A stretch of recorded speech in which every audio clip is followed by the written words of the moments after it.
this was for the advice and basically the way you can leverage the coding environment. Now I propose that we just jump in to coding and to retrieve data, because this webinar is really around how do we explore and how do we get going on right footing with the S&P competition. And I will jump into the Jupyter Lab here. It's here. So I've prepared a notebook. This one is in Python. So for this section, data retrieval here, we will look at a Python notebook, and then for the next section, we'll look at an R notebook, so that we share knowledge around the two languages. So as usual, you should have read how to use the Alphien package, but the first thing to do, so I'm just going to rerun myself, here is to basically import the Alphien data package. I'm importing star because I don't want to type alphien.data all the time, so you can do that to get a shortcut. Once you have uploaded this section of the package, which is Alphien data, all functions in Alphien data are available into your user space. Okay, so if we go back to what we've seen in QLib, what does it mean? It means that I'm in Python, so I'm only looking at Python. So everything that is in data here, all these Python functions, are now available in my notebook. I can directly call them by their names because I've done import star, and that is what I'm doing here.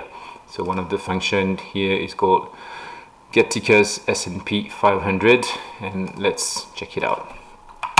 So this is giving me this data frame just below. I'm just getting the head of it. So some tickers, company name, constituent start, constituent end, and industry code and industry name.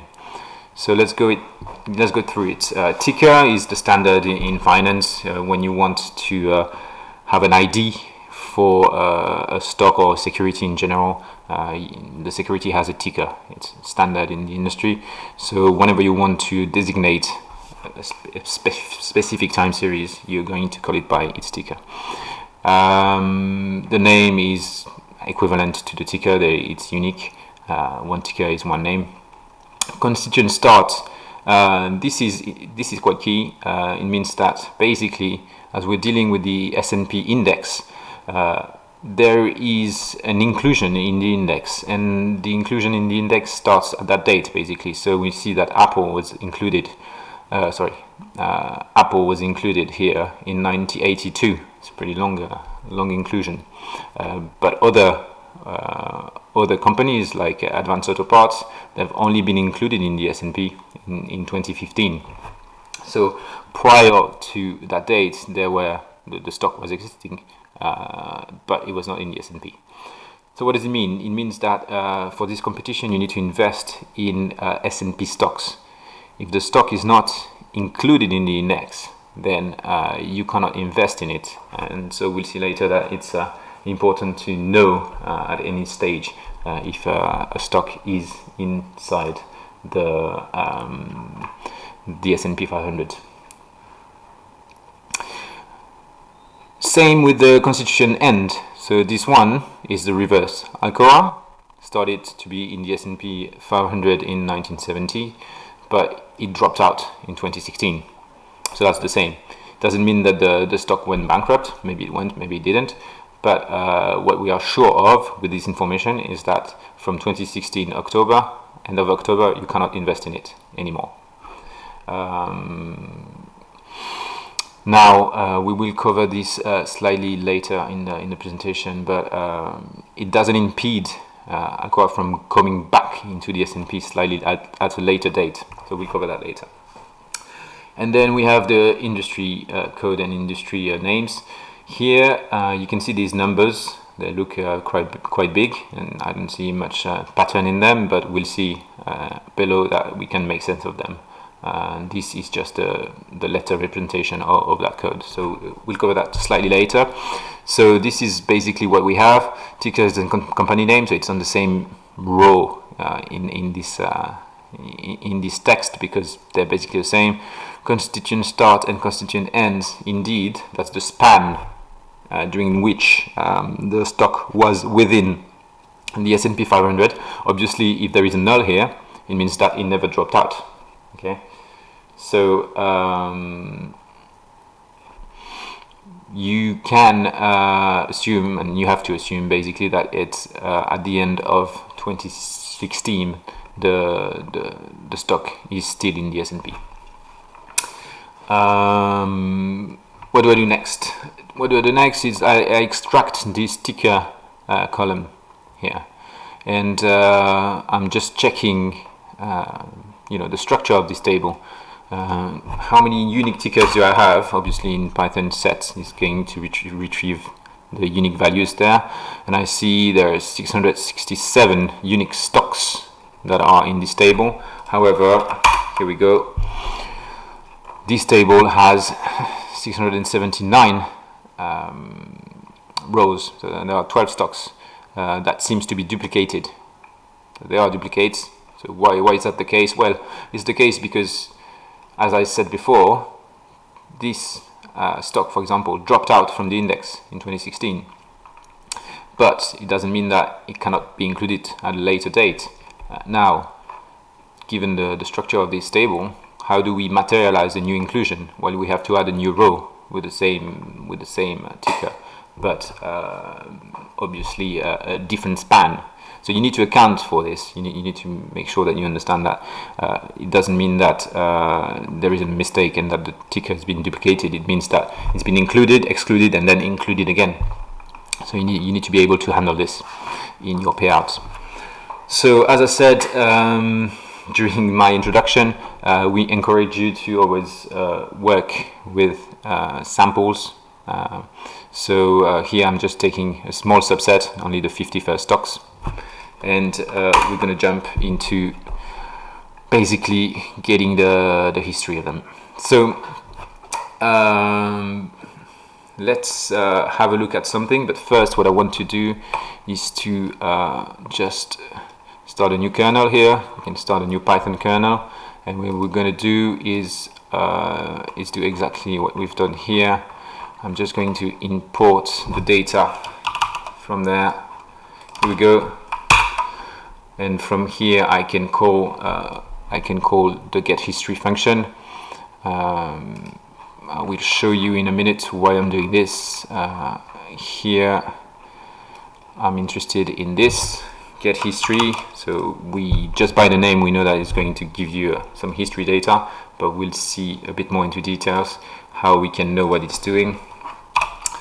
Here I'm just going to retrieve data for some tickers, and I want just to time it so that basically we know how much time it takes to retrieve the full data set of tickers.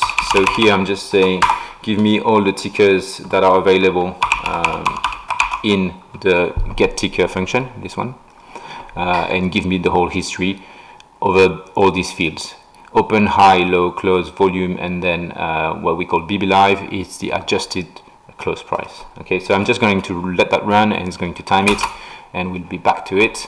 In the meantime, here we stopped with the few sample of 50 stocks, and then we want to grab their history. Why did I stop here? Because there is a function called get history data, and first reflex when you don't know how to use a function or what you don't know what it is, you can go to the QLib. You can look for get history data here, okay, and it's going to list the functions. I have it already open here, and this is the R version, and you have also the Python version here. Okay, but the interesting bit is that when you don't know how to use the function, you just go to the documentation, and then you can understand what everything means. For example, here I know that the function is to retrieve a time series from ticker names and fields. Now, if I don't know exactly what ticker names means or field means, then I can go and check out the documentation.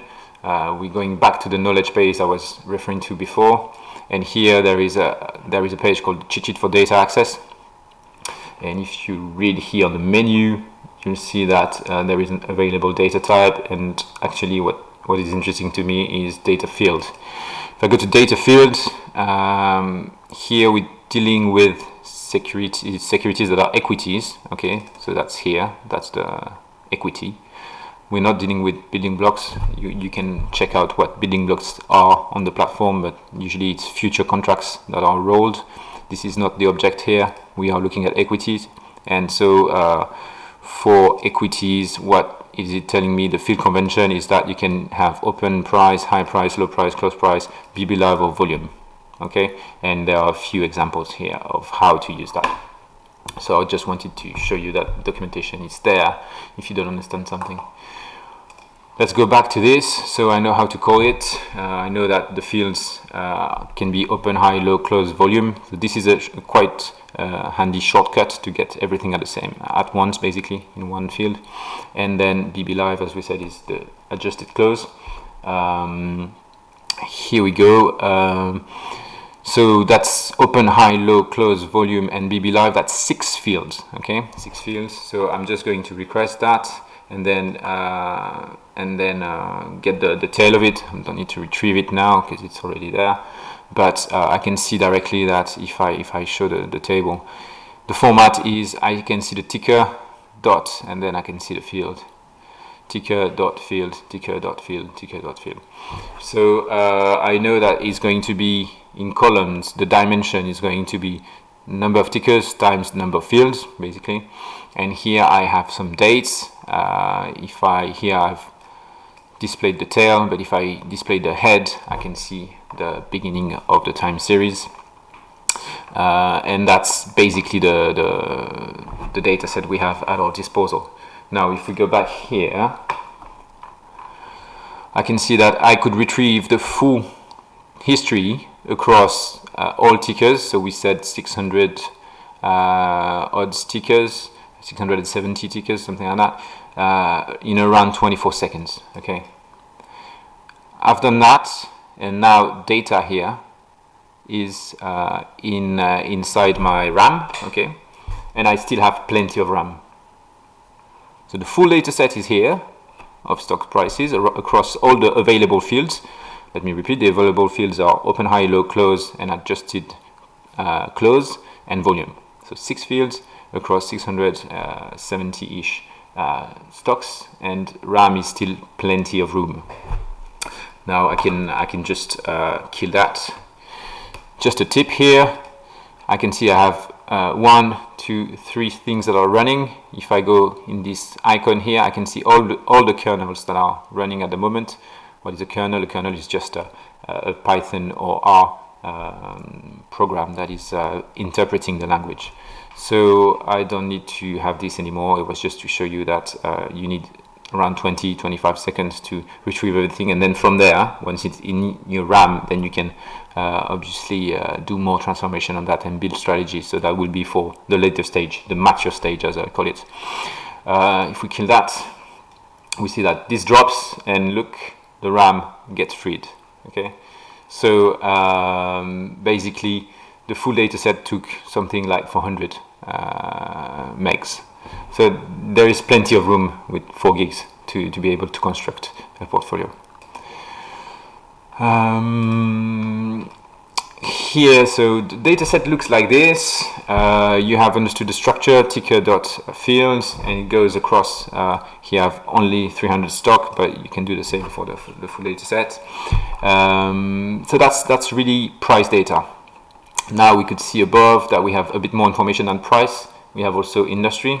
So if you want to start doing some grouping, some clustering, or some allocating to stocks depending on if it's a defensive sector or if it's what's called a cyclical sector, then you will need this function get GICS description, and this description is decomposing the industry code that we have given you into what it means. And you'll see that basically the way it works, let me show you. Here the way it works is that you have a top level, like a large sector, for example energy, and then it goes towards more granularity. Okay, so I let you dig into that if you want to extract some value from the industry code in order to cluster or to group stocks.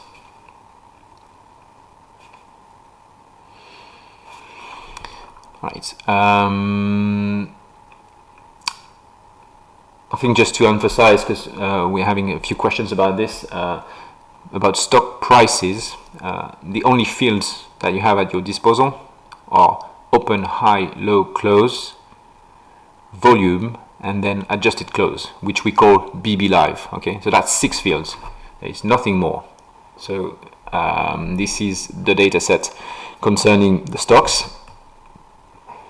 And you have also some description. So as I said, just sectors. Here, what I'm going to do is just look at the airline industry. Okay, so I'm just looking at the first 50 tickers here from the first table, and then what I'm going to do is to select all airlines from these first 50 tickers and just plot their price. Okay. Here I'm plotting the adjusted close, BB Live. I need to run it, that's why I haven't run that cell here, just to show you. But once I get the prices, I should have no problem into just selecting just the airline industry and then plotting the graph. You can see that here the favored way I use to do some filtering on the data, because I know now that the structure here, the structure is ticker dot field. Here in my filtering, I do use ticker dot the field I want, BB Live, and then I just extract the right field I want, and then data frames. So every price series we return are data frames. So you can select by names. So that's my list of names here, and then plot directly that. This graph here, this confirms what we had in mind. So here in this first 50 tickers, I only have 2 airline companies, and this confirms what we saw from the beginning, is that first of all the time series are not all equal across equities, and we also saw that inclusions are not equal. So we know we have time series, we know they have a different length. Do we understand just from this here what was the shape of the time series? Well, we could see the dates roughly, so 23 to 27, 8, 9, 30. So it looks like it's skipping the weekend, but we can just confirm this down there. So here we can just check the frequency or the infer the frequency from the data. So here we just take the index of this series and see what basically the most frequent difference between 2 consecutive index is. So that's why I'm just doing one minus the other with a slight shift in the index, and we see that most difference in the data set between the two different rows basically is 1 day, but sometimes it's 3 days. Okay, so that's basically the weekend. So this is what we thought. It's basically working days. The series is returned to us with the working days, so that excludes weekend. And then sometimes you can see that there are bank holiday, because instead of having 3 days, then you have 4 days, and that's a bit more rare. So that looks like it's in line with a weekday frequency. So if you want to use Panda's preset frequencies, you can set it to weekdays. Now let's move on so that's about stocks themselves. Let's summarize. You have 670-ish stocks, and you have each of them 6 fields. Obviously, let's say Netflix was IPO'd only in the middle of the 2010s. Okay, so around 2014, I think. So there is no price data before that, prior to that. So you need to adapt to that. So there will be some series with a lot of NAs. Okay. That needs to be taken into account because here we are just describing the raw data, but when we start to transform them and make some computation on top of them, you need to make sure that your computation is not going to break if some time series contains some NA. So that's stocks, 6 fields by 660 something. Let's move to macro data. So you have some set of what we call macro data, and these are what we could describe as exogenous rather than being the price themselves. They are a series that are meant to describe the states basically of the global economy or regional economy through some proxies. Some of them could be stock indices, other ones could be, for example, credit in the US. So I'm just going to check what is available. I'm just going to get rid of this because that's not too many. Here we can see you have, for example, this is fixed income. You have the yields in the US. So you have the 210 curves, and you can see you have some commodities and some credit metrics. So that's credit spread is how risky credits in general are in the US. So investment grade means somewhat safer than high yield, which is usually referred as junk bonds. So you have a bunch of macro data here that is telling you something about the state of the global economy or the US economy, and that's up to you to use them to create some signals. As I was saying before, you could use them, for example, typically to select if you're in a bull market regime or in a bear market regime, and depending on that, but maybe you want to allocate to very cyclical stocks that would perform well when the economy goes well, or you want on the contrary to be selecting stocks that are very defensive because you expect the economy to be in worsening shape. So that's quite interesting to see if it's giving you any information. For this time series, it's only the default fields. See, I'm not using any field here. I'm just requesting them by the ticker, and by default the field is close price, and that's just one data point across the time span of the competition. So this you can use also in your payout. So you want to basically create signals on this with this data, but you cannot invest in them. That's the difference we make on the platform between something that you can invest in and something that you're just using to generate a signal.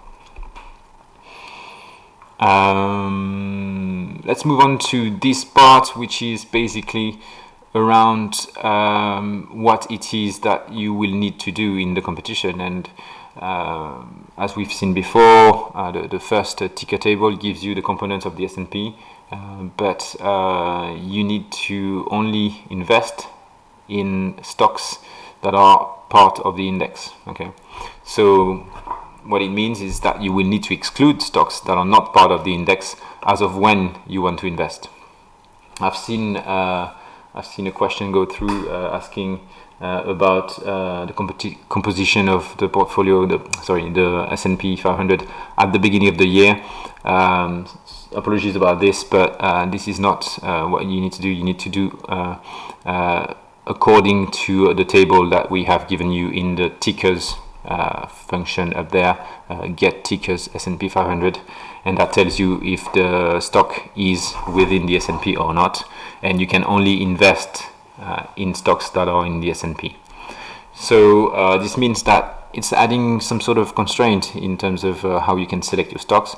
What you are sure of is that you want to exclude stocks that are not part of the S&P at the date you are trying to generate your weight. This is something to keep in mind. So given that constraint, here I've just written a function that is taking in some a minimum date, a maximum date, and a ticker list. And what it's doing is it's telling you if it's included in the S&P 500, to signal inclusion in the S&P 500. So if we look into this and use it here, I need obviously to run this cell first. and then just apply it to the tickers that we have selected above, which are the airline tickers. And then you can see it's telling me that in 2015 this was part of the S&P, whilst the other one was not part of the S&P. If we remember correctly from the graph that we've seen above, this time series started much later than this one. And so it's basically a matrix of 0 and 1 that are signaling if a stock is part of the S&P at a certain date. I think that would be useful if you come up with such a matrix to help you filter out. This is the same matrix, but for the full ticker list. Okay, tells you at dates, at every date, if it's in the S&P 500 or not. So you might be willing to start creating such a matrix for you in order to help you filter out the stocks that you don't want to invest in. That's just a suggestion. Now, this is all for just data exploration of the data set. Let me just quickly summarize, because some people I know want to use always more data, always alternative data. This is not the rules of the competition. The rules of the competitions are fairly clear. You have only 6 fields with stock prices, and then you have an extra set of time series, which are called macro time series, and which are 16 of them that you can use to help you generate your signals. So that's all. That's the full picture. So if there are questions about alternative data, or can you integrate your own data, the answer is no, because the rules of the competition would then disqualify the solution that uses them. So at the end of the day, the competition is to go through to the second round, and that would be a pity to spend time creating a strategy and not being able to be qualified because you have used some data that were not allowed by our sponsor. However, just to make things clear, whatever you compute from this raw data, let's call them raw data, so these 6 fields from stock prices, or from these 16 series, whatever you derive directly from them is absolutely encouraged. This is what you should do. You should use this raw data, transform them, create new features to create your stock picking strategy. At the end of the day, the strategy is not, as we have highlighted in the forum, it's not about determining the construction of how you allocate to certain stock versus another one. It's really a stock picking. You need to pick the stock, and you need to pick 50 of them amongst the available index. Okay. Once you have selected the 50 stocks, then every one of them will have only 2% of the portfolio allocated to them. You will see also on the forum that there was a question about, do we take into account the NAV and the drift in the NAV, so the market value of the underlyings, so that basically something that is 2% today is no longer going to be 2% tomorrow because there are market moves. And we've replied to that, so I encourage you to look at the forum answers about this. But long story short, you just have to give them 2% at rebalancing date. When you decide to choose, when you pick your stocks, it's 2%, and then you don't have to worry about what's happening between two rebalancings. Let's move on to the next part, now that we know that the raw data is 6 fields across stocks, and then the 16 macro series. Let's see what we can do to just try and work with them. So let's go to data features, and that was a good I could see a question about this, and indeed you can derive and you can enhance this data set. This is just the raw data set. So obviously your strategy to exist and to know how to pick the stocks, you will have to find some information, or to generate some information, or to transform the raw data into something valuable. that is going to help you generate this information. So you have a few ways to do this, but obviously, as we covered before, I encourage you to start with doing this with a very small subsample, and then you will be able to scale up once you have a working code with a small sample. Okay, so let's move to that.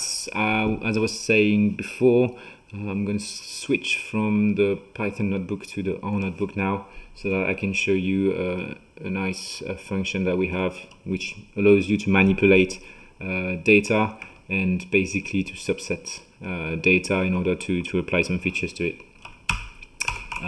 Here we go, we're back here. So I don't need that. I'm going to jump to my R notebook. So you will see we will publish this, but basically the first part is pretty much the same as what we've seen in the Python part, where basically I'm just doing some data retrieval. You will see, well, I have a lot of functions in R. You see data retrieval is exactly the same function name, so whatever, if you use Python on R, it shouldn't be much different from one from another. So even if you're a Python user, I encourage you to read the R versions of notebooks. Sometimes notebooks are published only in R, sometimes they're only published in Python. So I encourage you to read, because that's very similar, and you can read one or the other and get inspired by the two of them. So you see that we can retrieve data the same way in R. So what I'm doing in the lab, the menus are not folding, that's why I have big outputs like this. Let's jump directly to the end, and what I wanted to talk about is this data features class, basically. So that's an object, and what we are going to do is, first, as always, when we don't know how to use a new function, we are just going to go to the QLib and check it. I have already it open, but you can obviously search it like this here, and then it explains to you what it does. The purpose of this class is to find a way to basically group data and then apply some transformations to them. But that's up to you to use it in the best way possible. The reason why we have put together this function is to be able to do management of resources. As we said, here you have only 4 gigs. It's plenty of RAM to be able to store data, but the best way is to load the data somewhere in an object and then apply transforms to that object, so that you don't duplicate too much information. So this is what data features is doing. Now what I'm going to do is get some tickers, and then we're going to look only at the metals and mining subcategory. So this is what we do here. Just need to remember that it's in R. In R, where in Python you put a dot, or you put a dollar to access the data frame columns. Now this is where we are using the data feature. So here what I've done is I've extracted only the metals and mining stickers. Here I am passing these stickers to the data feature object as a list, and then I'm passing in a bunch of fields. So remember that here I'm just rather than writing OHLCV, I'm passing each one individually. That's possible too. And then I'm starting my my data feature in 2010. That's just arbitrary, to be fair. So remember before, when we were requesting the full prices from the function getHistoryData, something happened, and it was that we got an output that was like this. So this is basically here. If we just check the size of it, This is 2500 by 300 table. So and that's just because I've looked at the 50 first stocks. So that's quite a big table to read. Okay, it's not very practical. It's not very handy. Here it's just the last 5 rows, but it's still quite a lot of information. So it's not exactly practical in order to explore and to be able to group things. So that's why here in R we have this data feature function that will be replicated in Python very soon. And from there you can basically group things together. Here my metals and mining sector is all grouped there. I have all the fields, and what I can do is create the objects. So when I create the feature, basically nothing is really triggered. I just know that I want information about metals and mining around these fields over that period. How do I know that? I can just print what I've created here, and it's telling me that within the data feature I have these tickers and I have these fields, and that the start and end date are these. You'll see end date I have given nothing, so it's giving me basically today's date, but we know that the data set stops before. Not a big deal. There is a method called load here. So there is a load method that in R you would need to call here. Data features load here. You can see it, and it's telling you that it's loading the time series in the data feature object. So I'm just going to call that, and basically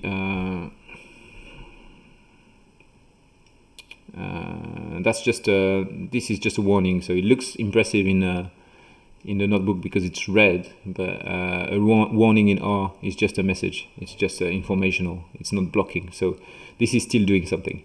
It's loading the data when we call that, and you can see here, please note that the start date has been changed from 2010 to 2010-04, so the first basically trading day of 2010, but the end date has been changed from arbitrary today to the end of the data set, last point of the data set. So that's okay, that's what we wanted. It's only giving me the data that exists.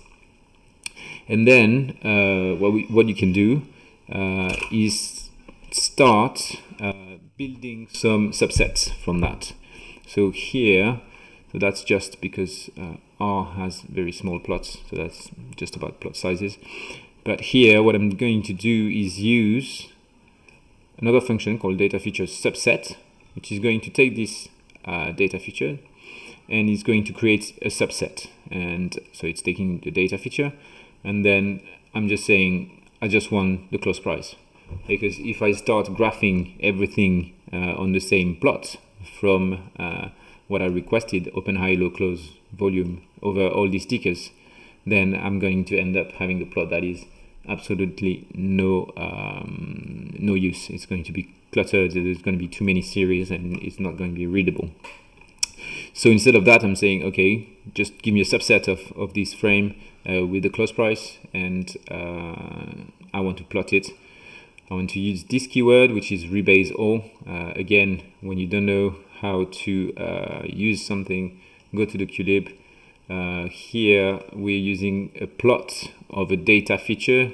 So if you type in data feature, you can see data features plot. I have it already here, and it's giving you all the keywords you can use. I've used rebase all. Here it's rebase all, and that's set to true. So it's telling me that each time series is going to be set between 0 and 100, so that you can compare easily the time series. So let's do it. Okay, I'm using, okay, and that's the graph. So you can see that indeed everything has been scaled from 0 to 100, that now you can see prices across and patterns. I'm just going to graph it slightly less big so that we can see a bit better. Here we go. And okay, so that's better. And you can see that now you can compare that everything looks like it's running in motion, in the same sort of motion, but some lines are rallying while some others are keeping going down. So that might be interesting to start digging into why amongst the same sector, metals and mining, some stocks are going down whilst others are going up. So there may be something to look into here.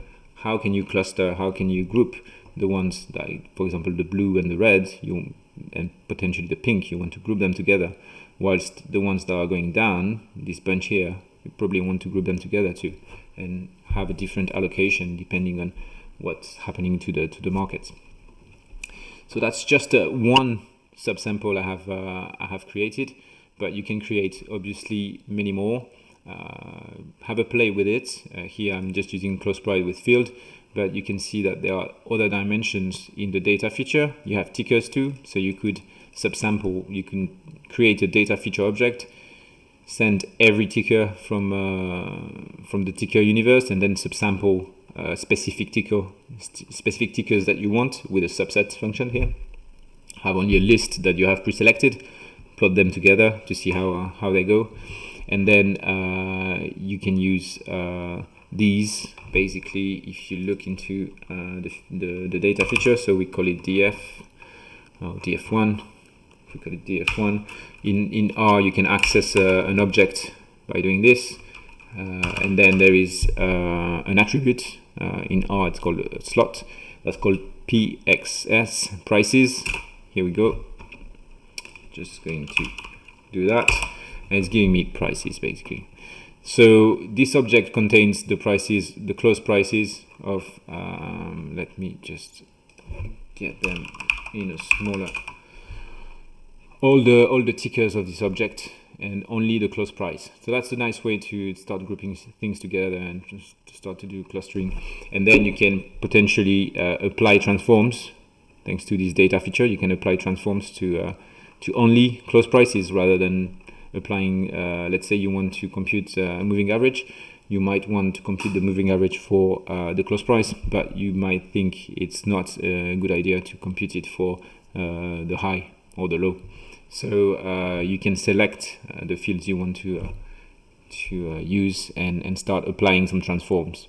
Obviously, I'm not going to go much more into details here. It's just about giving you a chance to have an idea of how to group, how to subset, and start making transforms, so that you start to understand the differences between stocks and the differences between sectors, and start to get a logical way to select the 50 stocks out of 500 that are available.